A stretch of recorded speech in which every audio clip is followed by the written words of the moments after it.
ज्ञान, विज्ञान आणि सुसंस्कार यासाठी शिक्षण प्रसार. शिक्षण महर्षी डॉक्टर बापूजी साळुंखे यांना अभिवादन करून श्री स्वामी विवेकानंद शिक्षण संस्था कोल्हापूर, स्वामी रामानंद भारती विद्यामंदिर व ज्युनियर कॉलेज तासगाव, इयत्ता 12वी commerce, subject bookkeeping and accountancy. Myself Shri Khurdebi. In our last video, we have started the 12th commerce subject bookkeeping and accountancy. According to the prescribed syllabus of HSC board, we have studied the syllabus what we have to study in whole year. In that first topic, that is the introduction to partnership and partnership final account. Meanwhile, we have discussed meaning, definition and main features of partnership firm, and also we have studied the partnership deed. Then in this video we have to study what are the provisions of the Indian partnership. Today we have to discuss regarding the provisions which has been given in the Indian Partnership Act at the time of formation of partnership firm. The document which is prepared, that document is called, or that deed is called, or that agreement is called partnership agreement or deed. In that they have to write all the rules and regulations of the partnership firm, and what are the contents which have been given in partnership deed, that we have studied in last video. And if there is any provisions which have been not given in the partnership deed, or they have not written in the partnership deed, those provisions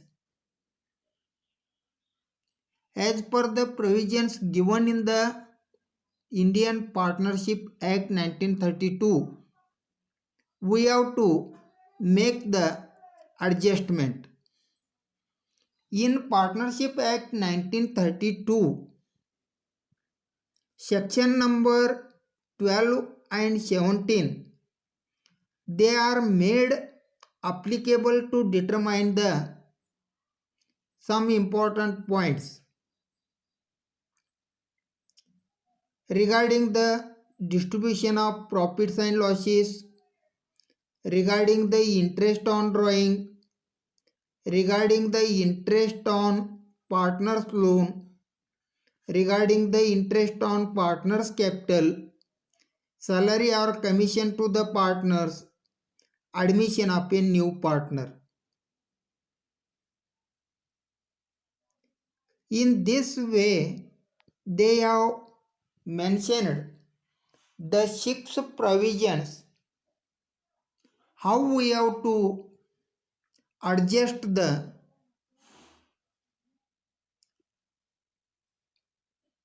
accounts while finalizing the partnership final account.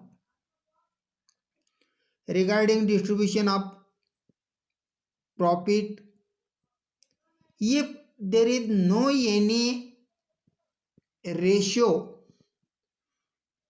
which has been given in the problem, that will be not mentioned in the partnership agreement. In that case, Partnership Act says that if the partnership deed or agreement is silent about the profit sharing ratio, the profits and losses of the partners are distributed among all partners equal ratio. विद्यार्थी मित्रो, सांगायचं तात्पर्य एवढंच आहे, ज्यावेळी partnership ॲग्रीमेंटमध्ये नफा आणि तोटा डिस्ट्रीब्युशनच्या संदर्भात कोणत्याही प्रकारचे त्यांनी नमूद केलेले नसेल किंवा ॲग्रीमेंटमध्ये लिहिलेले नसेल, त्यावेळी मात्र पार्टनरशिप कायदा काय सांगते, 1932 अनुसार पार्टनर्सचे रेशो किंवा नफा तोटा समान प्रमाणात हिस्सा वाटप करा म्हणून. त्यानंतर दुसरा, second one is that interest on drawing also. As per the provisions of the Indian Partnership Act, if the date of the drawing is not given in the problem, average overall drawing of the year of a partner, that interest will be charged for 6%. विद्यार्थी मित्रो, या प्रोव्हिजनच्या अनुसार जर आपण चर्चा करायचं असेल, ज्यावेळी पार्टनरशिप ॲग्रीमेंटमध्ये drawing any amount of goods और cash which has been withdrawn by the partner, that is known as drawing, त्या ड्रॉइंगवरती आपण इंटरेस्ट चार्ज करायचं, हे कशा पद्धतीनं करायचं, त्यासाठी हा ॲडजस्टमेंटचा भाग आपल्याला पार्टनरशिप ॲग्रीमेंटमध्ये नसेल तर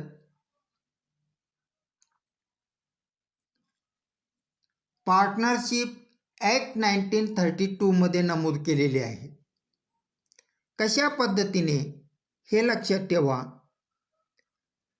the date of drawing is not given in the problem. त्यावेळी आपण वर्षभरात जे काय ते पार्टनरनी विथड्रॉल केलेला अमाऊंट आहे, कॅश असू दे किंवा गुड्स असू दे, ॲव्हरेज 6 मंथचा आपण इंटरेस्ट चार्ज करायचा आहे सांगितलेला ॲडजस्टमेंट अनुसार. दोन गोष्टी लक्षात ठेवा. पार्टनरशिप डीडमध्ये हिस्सा संदर्भात रेशो संदर्भात सांगितलेलं नसेल तर इक्वल रेशो आपण समान वाटप करायचं आहे, प्रॉफिट आणि लॉस काय असेल ते. त्यानंतर इंटरेस्ट ऑन ड्रॉइंगच्या संदर्भात सुद्धा असं सांगितलेलं आहे, वर्षभरात जे पार्टनरनी विथड्रॉ केलेला अमाऊंट आहे पर्सनल यूजसाठी, कॅश असू दे गुड्स असू दे,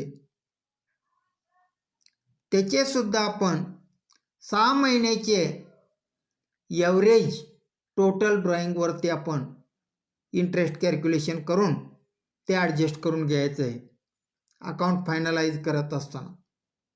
त्यानंतर इंटरेस्ट ऑन पार्टनर्स लोन. कुठल्याही पार्टनर ॲडिशनल अमाऊंट बिझनेससाठी लोन म्हणून दिलेला असेल, त्यावेळी 6% इंटरेस्ट आपण अलाव करायचं आहे. प्रॉब्लेममध्ये दिलेलं नसेल तर आणि ॲग्रीमेंटमध्ये सुद्धा लिहिलेलं नसेल तर. लिहिलेलं असेल तर त्या पद्धतीनं करता येतो. परंतु ॲग्रीमेंटमध्ये काहीच लिहिलेलं नाही, त्यावेळी आपल्याला या प्रोव्हिजनचे वापर करावा लागतो. 6% इंटरेस्ट ऑन पार्टनर्स लोनला आपण द्यावा लागतो बिझनेसच्या वतीने. त्यानंतर इंटरेस्ट ऑन कॅपिटल. चौथा मुद्दा आहे interest on capital if partnership deed is silent. Partnership डीडमध्ये काहीच सांगितलेलं नाही इंटरेस्ट ऑन कॅपिटल किती द्यायचं. त्यावेळी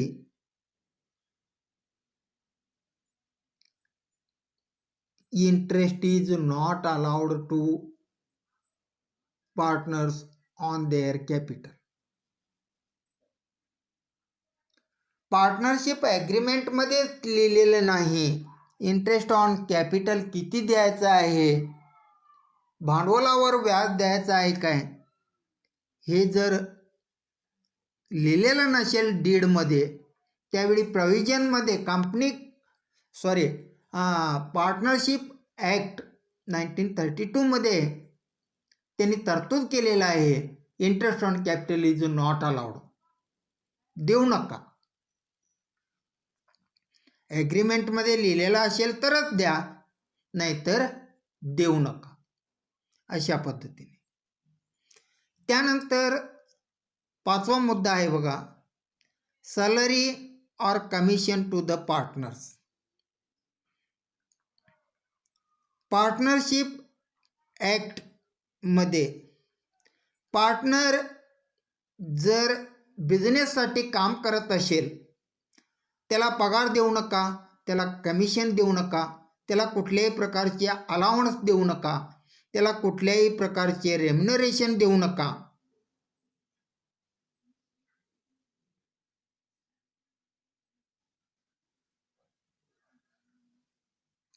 असे सांगतंय. पार्टनरशिप ॲक्ट सांगतंय, त्यात तरतूद केलेलं आहे त्यांनी. पार्टनर्सच बिझनेस आहे म्हटल्यानंतर त्यांनी काम केलंय म्हणून त्यांना कुठल्याही प्रकारचे सॅलरी, रेम्युनरेशन, कमिशन काही अलाव करू नका. परंतु पार्टनरशिप डीड मध्ये त्यांनी मेन्शन केलेलं असेल त्या पद्धतीने द्यावं लागणार. कायदा सांगताय देऊ नका, त्यांचाच बिझनेस आहे, त्यांनीच काम करतात म्हणून.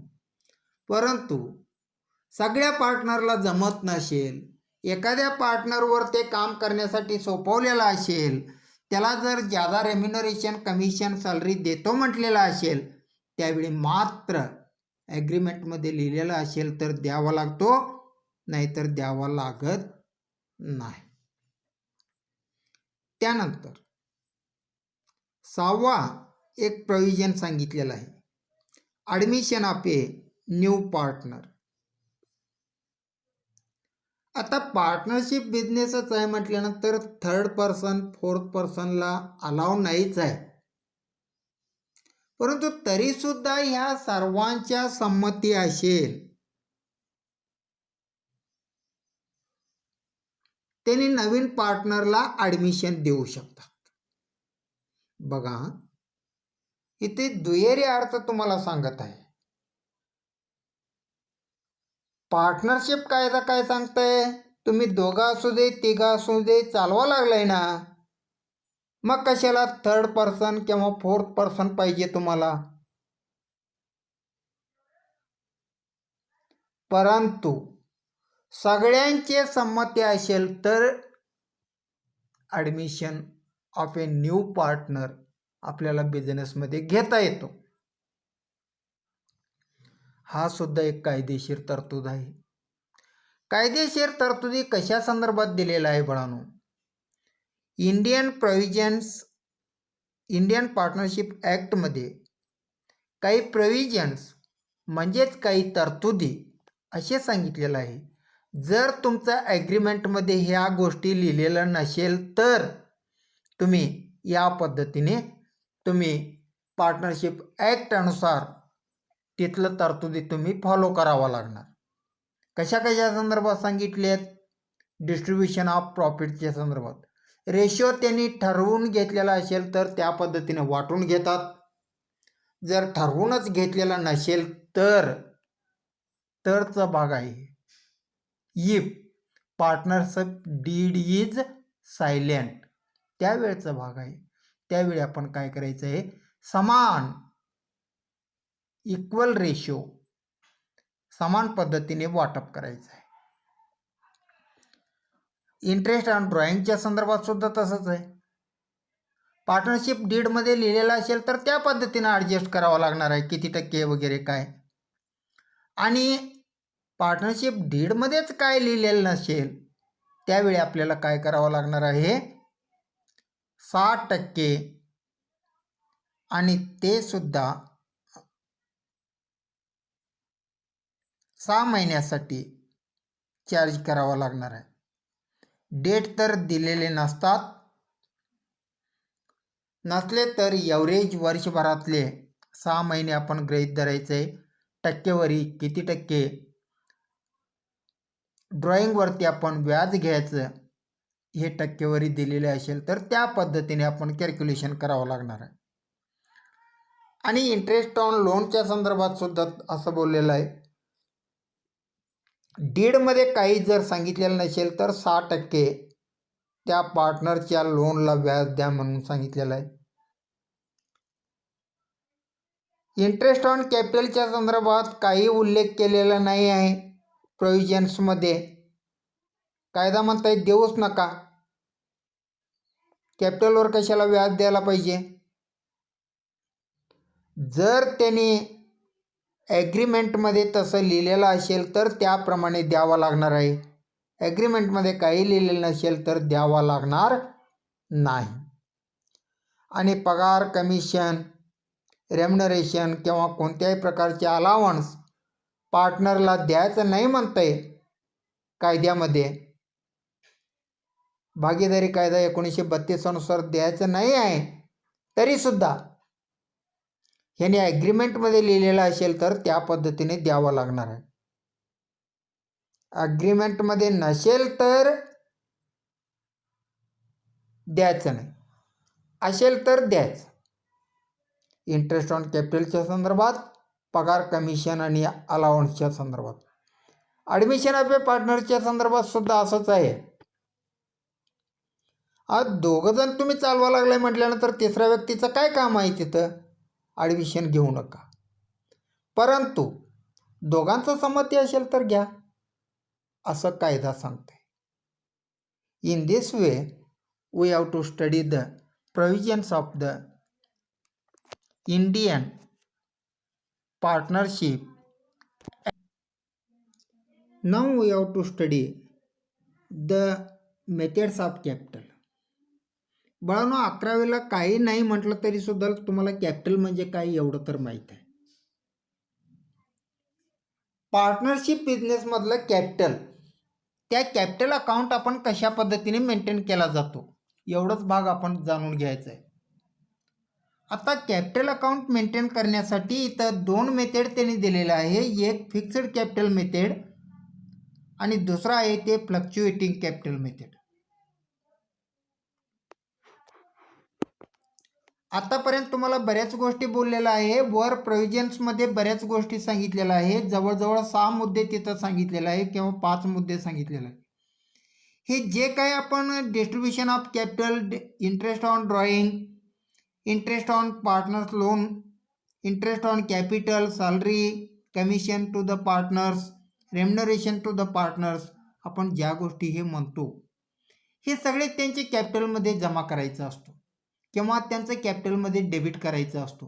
त्यांच्याकडनं येणं असेल तर डेबिट करायचं असतंय, त्यांना द्यायचं असेल तर जमा करायचं असतंय.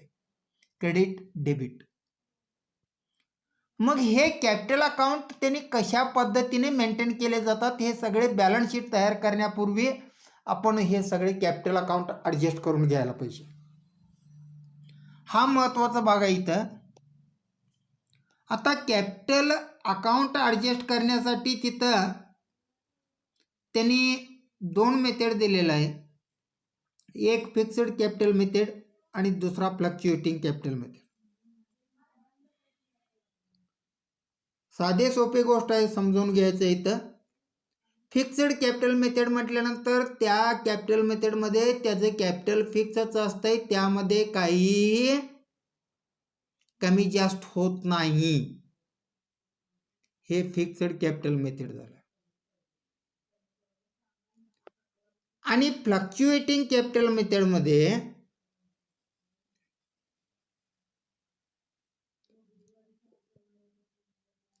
फ्लक्च्युएट ह्याचा अर्थच असा आहे चेंजेस, कॅपिटल मध्ये चेंजेस होत आहे ॲडजस्टमेंट केल्यानंतर. आता ॲडजस्टमेंट काय करायचं असतंय तुम्हाला माहितीसाठी सांगतो. हे पार्टनरला आपण नफा झालेले जमा करायचं असेल तर, लॉस झाला असेल तर ते डेबिट करायचं असेल तर, त्याच्याकडून इंटरेस्ट ऑन ड्रॉइंग येणार असेल तर ते त्याला डेबिट करावा लागतो. इंटरेस्ट ऑन लोन त्याला द्यायचा असेल तर ते क्रेडिट करावा लागतो. त्यानंतर इंटरेस्ट ऑन कॅपिटल त्याला जमा करायचं असते असेल तर, पगार वगैरे कमिशन द्यायचं असलं तर ते जमा करायचं असते. हे जे काय ॲडजस्टमेंटचा भाग आहे हे सगळे आपण कॅपिटल अकाउंटमध्ये करून घ्यायचं असते. मग ज्यावेळी आपण डायरेक्ट कॅपिटल अकाउंटमध्ये केला जातो मग तिथं कॅपिटल व्हेरिएशन होणार ना, कमी जास्त होणार ना. समजा 50,000 रुपये घालून दोघांनी बिझनेस सुरू केलेला असेल तर 50,000 त्यांचं कॅपिटल आहे. मग त्याला व्याज द्यायचं असेल, व्याज घ्यायचं असेल, त्याच्याकडनं नफा द्यायचा असेल, लॉस डेबिट करायचा असेल, हे सगळे ॲडजस्ट कॅपिटल अकाउंटमध्येच करावं लागतो. मग जर कॅपिटल अकाउंटमध्येच आपण ॲडजस्ट करत असेल तर कॅपिटल इथं बदलतंय, कमी जास्त होतंय. या मेथडला फ्लक्च्युएटिंग कॅपिटल मेथड म्हणायचं. या मेथडला फ्लक्च्युएटिंग कॅपिटल मेथड म्हणायचं. कॅपिटलमध्येच आम्ही कमी जास्त करत असेल तर. जर कॅपिटल फिक्स्ड कॅपिटल मेथड असेल त्यावेळी कॅपिटल 50,000ला 50,000 तसंच राहतंय. आणि हे जे काय हे लोनचं इंटरेस्ट, ड्रॉइंगचं इंटरेस्ट, प्रॉफिट, लॉस, हे सगळे आपण स्वतंत्रपणे कॅपिटल अकाउंट सोडून करंट अकाउंट एक तयार करायचं आणि करंट अकाउंटमध्ये जमा खर्च करून घ्यायचं. आणि कॅपिटल अकाउंट ते फिक्सच ठेवायचं 50,000चं तसंच. आणि हे करंट अकाउंटचं बॅलन्स भलं ते डेबिट असू दे क्रेडिट असू दे ते आपण बॅलन्स शीटला घेऊन जायचं. मुद्दा लक्षात येतंय काय बघा मी काय बोलत आहे ते. इथं ज्यावेळी फिक्स्ड कॅपिटल मेथड असेल त्या फिक्स्ड कॅपिटल मेथडमध्ये कॅपिटल अकाउंट स्वतंत्रपणे असतो, ते फिक्सच असतो 50,000चा.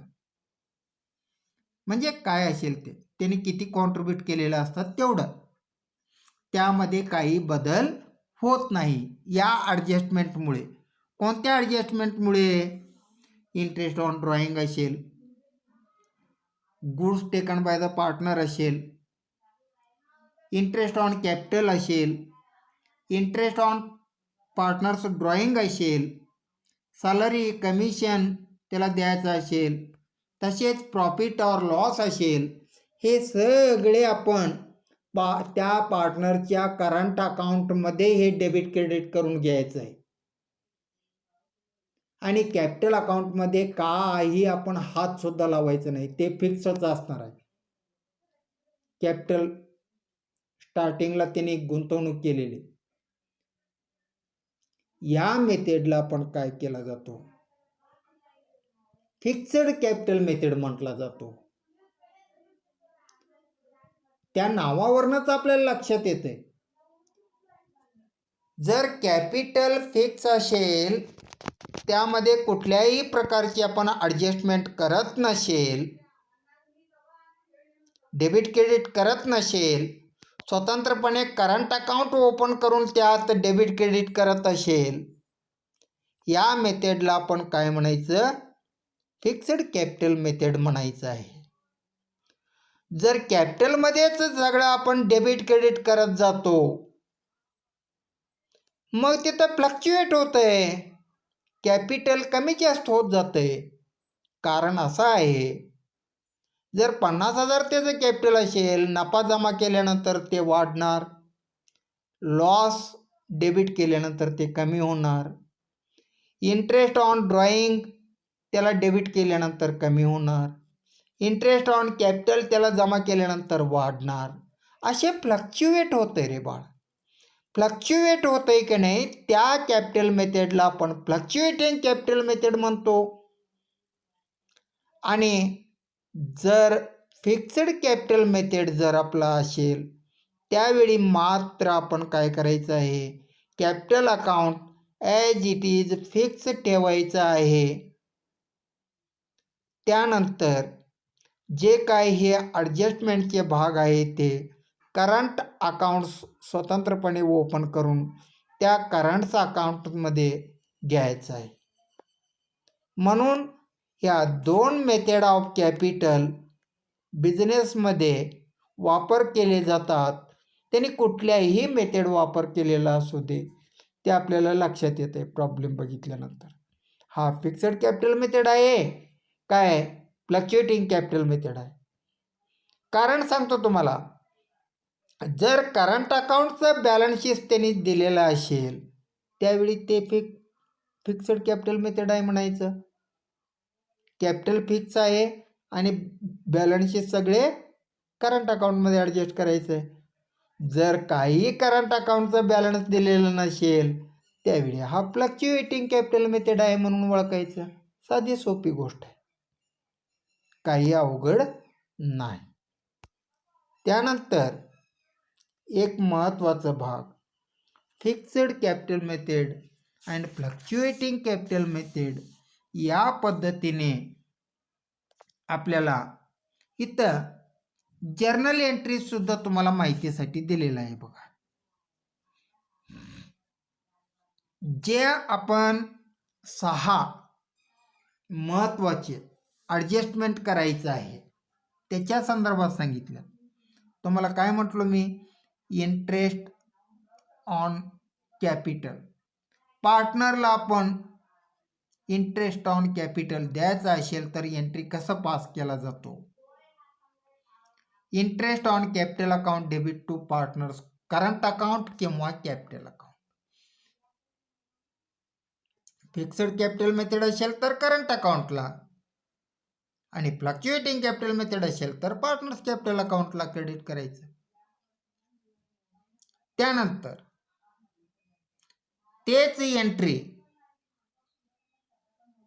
दुसरा इफेक्ट होत असते बा, ते इंटरेस्ट द्यायचं आहे आपण म्हटल्यानंतर प्रॉफिट अँड लॉस अकाउंटला डेबिट करायचं, टू इंटरेस्ट ऑन कॅपिटल अकाउंटला क्रेडिट करायचं. अशा पद्धतीने 2 एंट्रीज प्रत्येक ॲडजस्टमेंटला आपल्याला पास करावा लागतो. म्हणून 2-2 जर्नल एंट्रीज इथे दिलेले आहे. पगार, कमिशन, रेम्युनरेशन वगैरे द्यायचं असेल तर ते पण तसंच. Salary, commission account debit to partners capital account किंवा करंट अकाउंट, हे ड्यू आहे म्हणून दाखवायचं. आणि प्रॉफिट अँड लॉस अकाउंटला ते पगार द्यायचा आहे म्हणून खर्ची टाकायचं आहे. Profit and loss account debit to salary account, commission account, या पद्धतीने नॅरेशन दिलेलं आहे त्या पद्धतीनं करून घ्यायचं आहे. ड्रॉइंगचं सुद्धा तसंच आहे. Drawing account debit to cash account, goods account गेलेले असते, विथड्रॉ केलेले असतात त्यांनी. तेच पार्टनर्स करंट अकाउंट किंवा कॅपिटल अकाउंटला डेबिट करायचं आहे टू ड्रॉइंग म्हणून दुसरा आहे. अशा पद्धतीने. त्यानंतर चौथा बघा, इंटरेस्ट चार्जड ऑन ड्रॉइंग. हे पार्टनरकडून हे पैसे येणार असते, ड्यू म्हणून इंटरेस्ट दाखवायचं. पार्टनर्स करंट अकाउंट किंवा capital account debit. Current account कधी आणि कॅपिटल अकाउंट कधी हे वारंवार तुम्हाला बोलत आहे. फिक्स्ड कॅपिटल मेथड असेल तर करंट अकाउंट ओपन करावं लागणार आहे. फ्लक्च्युएटिंग कॅपिटल मेथड असेल तर डायरेक्ट कॅपिटल अकाउंटमध्ये ॲडजस्ट करावं लागणार आहे. या दोन मेथड आहे हे लक्षात ठेवा.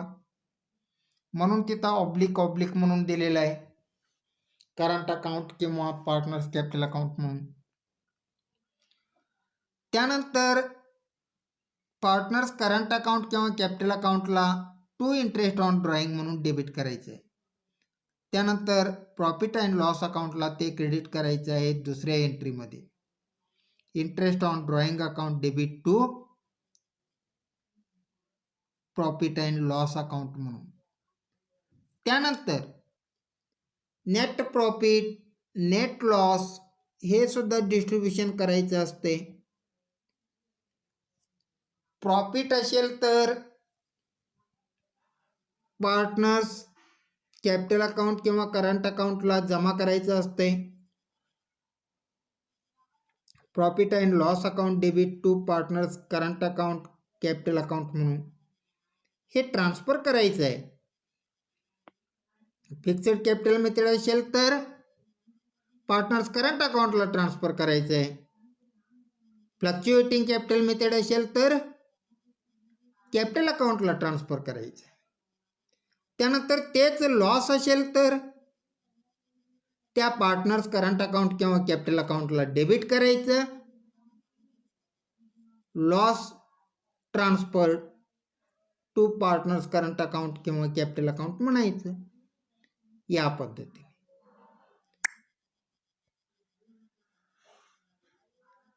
पद्धतीने आपण अकाउंटमध्ये ॲडजस्ट करत जावं लागतो. त्यानंतर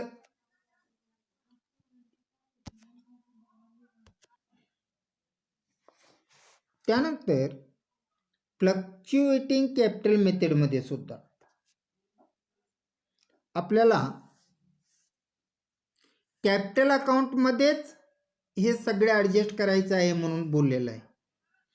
म्हणून फिक्स्ड कॅपिटल मेथडमध्ये जर प्रॉब्लेम असेल त्यावेळी पार्टनर्स कॅपिटल अकाउंट हा फिक्सच ठेवला जातो. त्यामध्ये कोणत्याही प्रकारचे बदल करावा लागत नाही. हे पार्टनर्स कॅपिटल अकाउंटसुद्धा काढलेलं आहे, त्याचा नमुनासुद्धा हे दिलेला आहे. हे कॅपिटल सोडून दुसऱ्या कुठल्याही रक्कम यामध्ये येत नाही. आणि जे काय ॲडजस्टमेंटचा भाग आहे ते सगळे या करंट अकाउंटमध्ये आपण ॲडजस्ट करून घेतलेलं आहे. जे जमा करायचं आहे ते जमा केलेलं आहे.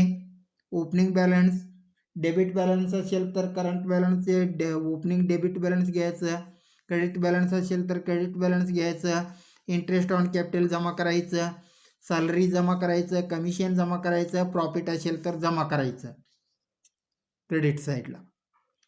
त्यानंतर जर त्याच्याकडनं येणं काही असेल, drawing debit, interest on drawing debit, loss असेल तर लॉससुद्धा डेबिट. या पद्धतीने हा अकाउंट आपल्याला क्लोज करून घेऊन मग बॅलन्स शीट तयार करावं लागतो. हे कधी? हे फिक्स्ड कॅपिटल मेथडमध्ये. हेच जर्नल एंट्री जिथं तुम्हाला चर्चा केलेलं आहे आता. त्यानंतर दुसरा फ्लक्च्युएटिंग कॅपिटल मेथडमध्ये हे जे काय करंट अकाउंटमध्ये आपण ॲडजस्ट करत होतो ते सगळे भाग आपण डायरेक्ट कॅपिटल अकाउंटमध्येच करायचं आहे. डायरेक्ट हे सगळे कॅपिटल अकाउंटमध्येच ॲडजस्ट करायचं आहे. म्हणजे बघा इथं क्रेडिट बॅलन्स असेल, क्रेडिट बॅलन्सच शक्यतो असतो, कॅपिटल अकाउंट डेबिट बॅलन्स कधी नसतो. ते हे इथं तुम्हाला माहीत असू दे म्हणून दिलेत त्यांनी. करंट अकाउंटचं कसं डेबिट आणि क्रेडिट असतंय की नाही, तसं इथं कॅपिटल अकाउंटचं डेबिट शक्यतो नसतो. एखादा पार्टनरचं हे झालेलं असेल, काय अनसाऊंड वगैरे झालेला असेल, इनसॉल्वंट वगैरे आपल्याला झालेला असेल, त्यावेळी मात्र आपल्याला काय करावं लागतो, ते डेबिट बॅलन्स येऊ शकतो त्याचा. का म्हणजे पैसेच काढून नेलेला असेल आणि तो बँकरप्ट झालेला असेल, दिवाळखोर झालेला असेल, त्यावेळी काय करायचं, नाईलाजाने त्याचं डेबिट बॅलन्स असतं. शक्यतो क्रेडिट बॅलन्सच असते. अशा केसेसमध्ये काय होते, ते डेबिट बॅलन्स होऊ शकतो. मग ते सगळे ॲडिशनल जे काय interest on capital, salary, profit हे सगळे जमा करायचं आहे. Drawing, interest on drawing, loss हे सगळे डेबिट करायचं. म्हणजे कॅपिटल अकाउंटमध्येच हे सगळे ॲडजस्ट करायचं आहे, फ्लक्च्युएटिंग कॅपिटल मेथडमध्ये. विद्यार्थी मित्रो, एवढंच लक्षात ठेवा, फिक्स्ड कॅपिटल मेथडमध्ये करंट अकाउंट आणि कॅपिटल अकाउंट दोन्ही काढावं लागणार आहे. आणि फ्लक्च्युएटिंग कॅपिटल मेथड जर असेल तर फक्त कॅपिटल अकाउंट तेवढंच तयार करावा लागणार आहे. धन्यवाद विद्यार्थी मित्रो. हे ज्या पद्धतीने जे काय आपण ॲडजस्ट करून घ्यायचं आहे, ॲडजस्टेबल एंट्रीज आहे, ते सगळे तुम्ही नमुनासहित फिक्स्ड कॅपिटल मेथड आणि fluctuating capital method. Fixed capital मेथडमध्ये फॉर्मॅट काय आहे बघा, कॅपिटल अकाउंट्स आणि current accounts, partners capital account आणि करंट अकाउंट्स. त्याचं 1-2 वाक्यामध्ये अर्थ लिहून आणि जे काय फॉर्मॅट आहे नमुना, ते तुम्ही नमुना तुमच्या वहीमध्ये असणे गरजेचं आहे. आणि फ्लक्च्युएटिंग कॅपिटलमधलं सुद्धा कॅपिटल अकाउंटचा नमुना आणि जे काही हे ॲडजस्टमेंट केलेले ते एंट्रीज आहे, ते सगळे तुमच्या वहीमध्ये असणे गरजेचे आहे. इथं वगळायचं काय नाही आहे, कुठलं काय सोडायचं नाही आहे, सगळे आपल्याला हे माहीत असलं पाहिजे. त्यानंतर provisions in Indian partnership act 1932 12 and 17 सेक्शनमध्ये ज्या ॲडजस्टमेंटच्या एंट्रीच्या संदर्भात जर डीडमध्ये दिलेलं नसेल तर कशा पद्धतीने आपण ॲडजस्ट करायचं ते पार्टनरशिप ॲक्टमध्ये सांगितलेलं आहे. कायदेशीर तरतुदी आहे, त्या तरतुदींचे सुद्धा 5-6 मुद्दे तुम्ही लिहून ठेवा. पहिला तरतुदींचे 6 मुद्दे लिहून ठेवा. मागील व्हिडिओच्या माध्यमातून इंट्रोडक्शन, मीनिंग आणि फीचर्स, पार्टनरशिप ॲग्रीमेंट हे सांगितलेलं आहे. आणि आजच्या व्हिडिओच्या माध्यमातून हे प्रोव्हिजन्स काय आहे इंडियन पार्टनरशिप ॲक्ट 1932मध्ये, ते सुद्धा तुम्हाला दिलेलं आहे. पेजेससुद्धा सोडलेलं आहे. याशिवाय तुम्हाला ह्या व्हिडिओमध्ये सुद्धा तुम्हाला पाहायला मिळतो. आणि या पद्धतीने आपण वर्क पूर्ण करायचं आहे. हे सगळे आपल्याला स्वाध्यायासाठी आहे. धन्यवाद विद्यार्थी मित्रो. पुढील पिरियडमध्ये पुढील व्हिडिओच्या माध्यमातून आपण हे फिक्स्ड कॅपिटल मेथड आणि करंट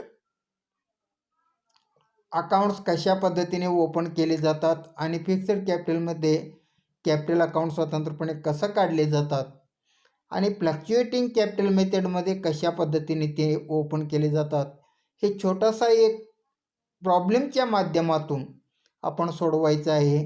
धन्यवाद. थँक्यू.